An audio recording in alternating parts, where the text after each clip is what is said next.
Hello everyone, welcome back to my channel. तो friend, आज हम एक्सप्लेन करेंगे rise of the unfavourite princess chapter 57। जैसा कि हमने पिछले चैप्टर में देखा था, मिया तो फिर उन सारे गोल्ड्स को देख के अपने मन ही मन हंसते हुए कहती है, उसने मुझे पहले क्यों नहीं बताया, उसे ये पहले ही दे देना चाहिए था। पैसे तो मुझसे कुछ भी कराने के लिए मुझे मजबूर कर सकते हैं। उस डॉग को ये बात पहले ही बता देना चाहिए था। और मिया ये सारी बातें अपने मन ही मन बोल के काफी ज्यादा हंसी होती है। और इम्पीरियल होस्ट हाउल का बंदा भी मियो को देख के घबरा जाता है। आखिर योर हाइनेस इतनी स्कैरी क्यों लग रही है। फिर सीन चेंज होता है और हमें नेक्स्ट मॉर्निंग का सीन दिखाया जाता है इंपीरियल गार्डन का, जहाँ सभी कंसोर्ट्स रेडी होके बैंक्वेट के लिए आई होती है और वो सभी काफी ज्यादा खुश होती है इस बैंक्वेट के लिए। मिया भी फिर खुश होते हुए अपनी मन ही मन कहती है, ओह ये सब कुछ सेट हो गया, आखिरकार इवेंट की तैयारी पूरी हो गई। जितना मैंने सोचा था कि मुझे लगा मुश्किल है, लेकिन ये तो उससे आसान था। मियो के पास तभी वीचू आते हुए बताती है, योर हाइनेस एम्प्रेस ड्वागर आ गई है और उनके बगल में जो लेडी है वो इन्फिनिटी रूजिया है। ये सुन के तो मियो चौंकते हुए एम्प्रेस ड्वागर और रूजिया की तरफ देखने लगती है, जो दोनों साथ में बात करते हुए एक साथ आ रहे होते हैं। और फिर हमें इंट्रोड्यूस किया जाता है, ये लेडी रूजिया है। मियो तो रूजिया को देख के अपने मन ही मन कहती है, ओह आखिर इन एंशियंट लेडी का पालन पोषण कैसे हुआ होगा और इतनी कम एज में इनका इतना स्ट्रॉन्ग ऑरा। मियो रूसिया को देखते हुए कहती है, ओह हाँ सच में ये एकदम से ग्रेटफुल डिग्निफाइड, ये सच में एक रियल एम्प्रेस लगती है ना वीचू, क्या तुम्हें नहीं लगता है। तभी वीचू कहती, योर हाइनेस बकवास मत करो, आप हैरम में एम्प्रेस ड्वागर के बाद दूसरे नंबर पर है योर हाइनेस। वीचू की तो ये बातें सुन के मियो मुंह बनाते हुए कहती है, कौन सा वीचू, क्या तुम्हें ये कहते हुए थोड़ा सी भी शर्म नहीं आती है, क्या तुम ऐसा फील करती हो। वीचू तभी हंसते हुए कहती है, योर हाइनेस आप पब्लिक के सामने अपना सम्मान नहीं खो सकते। ये बात सुन के तो बेचारी मियो सैड होते हुए कहती है, वीचू मुझे तो कभी सम्मान मिला ही नहीं। मियो फिर तो अपने मन में कहती है, मेरे लिए तो सिर्फ हैरम में जिंदा रहना ही मायने रखता है और बाकी की सभी चीजें मेरे लिए एक फॉर्मेलिटीज की तरह है। मिया फिर तो वीचू को बताते हुए कहती है, रूचिया का ऑरा वो तो मुझसे भी ज्यादा मजबूत है और वो मुझसे भी ज्यादा एक एम्प्रेस की तरह है। और वीचू मुझे तो ऐसा लगता है कि एक इन्फिनिटी के बगल में एक चिकन की तरह हूँ मैं। मियो की बातें सुन के वीचू कहती है, अरे मियो तुम ऐसा क्यों सोचती हो अपने बारे में।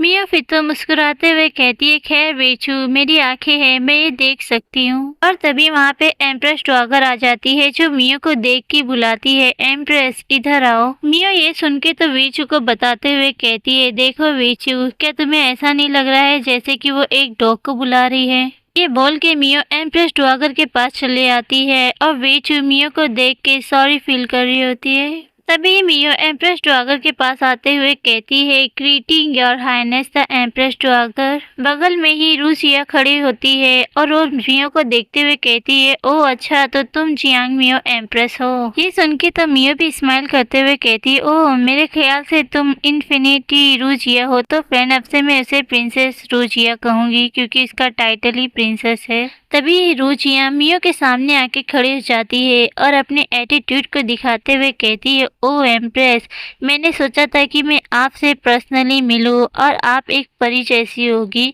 लेकिन अब मुझे पता चलता है कि आप भी मुझ जैसे ही बिल्कुल अलग नहीं हैं। ओह लगता है रूजिया तुमने गलत सुन लिया है, ये बकवास है, मैं तो एक नॉर्मल पर्सन की तरह हूँ। तभी ही एम्प्रेस ड्वागर आगे कहती है, आखिर ये तुम क्या कह रही हो रूजिया, अपने मैनर्स पे ध्यान दो। तभी ही रूजिया घबराते हुए आती है, ओ आंटी मैं तो कुछ नहीं कह रही थी। तो एम्प्रेस ड्वागर भी आगे बढ़ते हुए कहती है, वो लड़की मेरे कारण ही बिगड़ी है, तो प्लीज तुम उसकी बातों पर ध्यान मत दो एम्प्रेस। मियो भी बाहो करते हुए कहती, ठीक है एम्प्रेस ड्वागर, यहाँ पे सभी नोबल्स लेडी आ गई है। ये सुन के एम्प्रेस ड्वागर कहती है, ओह मैं समझ गई, फिर मैं उनसे बात करने जाऊंगी। फिर वो सभी नोबल्स लेडी आगे आती है और उन दोनों को ग्रीटिंग करते हुए कहती है, greeting your highness the empress dowager, your highness the empress. तभी एम्प्रेस ड्वागर कहती है, ओह ठीक है अब तुम सभी उठ जाओ, जरा एक नजर तुम्हारी तरफ देखो, तुम सारी लेडीज कितनी ज्यादा यंग और प्रिटी हो। बीच में तभी ही रूजिया चापलूसी करते हुए कहती है, ओह फिर भी कोई एम्प्रेस की ब्यूटी और हमारी एम्प्रेस ड्वागर की बराबरी नहीं कर सकता। ये सुन के तो एम्प्रेस स्वागर खुश हो जाती है और हंसते हुए कहती है, रुचिया तुम सच में जानती हो कि मुझे खुश कैसे करना है। फिर वहीं हम वीचू को देखते हैं जो मियो के पास आते हुए कहती है, मियो रुचिया को इग्नोर करो, वो तुम्हें जानबूझकर भड़का रही है। मियो तो फिर शांत होते हुए कहती, ओ वीचू मुझे उस जैसी छोटी लड़की की बिल्कुल भी परवाह नहीं है, और वैसे भी जब तक वो अपनी लाइन क्रॉस नहीं करती है मैं उसे कुछ नहीं करूंगी। मियो की ये बात सुन के वीचू राहत की सांस लेते हुए कहती, ओ ये ठीक है, ये सही रहेगा। मियो तभी बोली, वीचू क्या ये ब्यूटी बैंक्वेट क्या पूरा दिन चलेगा? वीचू तो खुश होते हुए बताती, हाँ मियो, हम पहले सुबह में फ्लावर की ब्यूटी को देख के एंजॉय करेंगे, फिर दोपहर की नोबल्स लेडी के साथ खेल खेलेंगे। मियो ये इवेंट रात के डिनर के बाद खत्म होगा। ये सुन के तो मियो सूरज की तरफ देखते हुए कहती, ओ प्लीज जल्दी से डूब जाओ, मैं यहाँ पे 1 मिनट भी रहना नहीं चाहती। मियो की बात तो सुन के सूरज भी भड़कते हुए कहता है, अरे तुम चुप हो जाओ, मुझे ऐसे देखना बंद करो। बेचारी हमारी मियो, वो तो फिर तो काफी ज्यादा सैड हो जाती है। तभी वीचू दिलासा देते हुए कहती, ओ मियो ये जल्द ही खत्म हो जाएगा, बस इसे सहन करो। फिर तो हमारी भाई बेचारी मियो रोते हुए कहती, लेकिन ये बहुत ज्यादा मुश्किल है, मुझे सिर्फ कुछ पैसों के लिए इसके लिए सहमत नहीं होना चाहिए था। मियो की ये बात सुन के तो वीचू हैरान होते हुए कहती है, क्या सिर्फ कुछ पैसे के लिए? मियो भी फिर अपने ख्याल में सोचती है, ओह वो कितने सारे गोल्ड थे, और खुशी हो रही होती अपने मन ही मन में। मियो कहती, ओह ठीक है वीचू, जैसा कि मैंने उम्मीद की थी, चाहे दुनिया कोई भी हो, पैसे कमाने के लिए काफी ज्यादा मुश्किल होती है, जबकि पैसे खर्च करना हमेशा से आसान होता है। फिर तभी वहीं पे रुचिया भी आती है और कहती है, योर हाइनेस मैं आपसे अकेले में बात करना चाहती हूँ। रुचिया की बातें सुन के वीचू मियो के लिए परेशान होते हुए कहती है, मियो मुझे डर है कि रुचिया यहाँ अच्छे इरादे से नहीं आ रही है। मियो अपना गुस्सा काबू में रखना और उसके वो मत देना जो वो चाहती है, उसकी बातों में बिल्कुल भी मत आना। मियो मियो भी खुश होते हुए वीचू की तरफ देखते हुए कहती है, ओह तुम बेफिक्र रहो वीचू, मैं उसकी इच्छा के अनुसार चीजें नहीं होने दूंगी। मियो फिर वहाँ से आगे बढ़ते हुए रुचिया के पास आ जाती है। तभी रुचिया कहती है, एम्प्रेस मैंने सुना है कि आपको सिर्फ धन का फूल और जो भी फूल पसंद है। रुचिया की बात सुन के मियो अपने मन ही मन कहती, ओ इसे ये कहते हैं अच्छी खबर को ये लोग पेट में ही पचा लेते हैं और बुरी खबर को ऐसे फैला देते हैं जैसे कि उसके पंख लग गए हैं। मैं जानती थी ये ऐसे ही होता है। मियो भी फिर हंसते हुए कहती है रुचिया से, हाँ तुमने ठीक सुना, मैं एक वल्गर पर्सन हूँ। रुचिया तो ये सुन के घबरा जाती है और कहती है, एम्प्रेस आप निश्चित रूप से अलग है, क्या मैं आपसे कुछ सीखने के लिए कह सकती हूँ?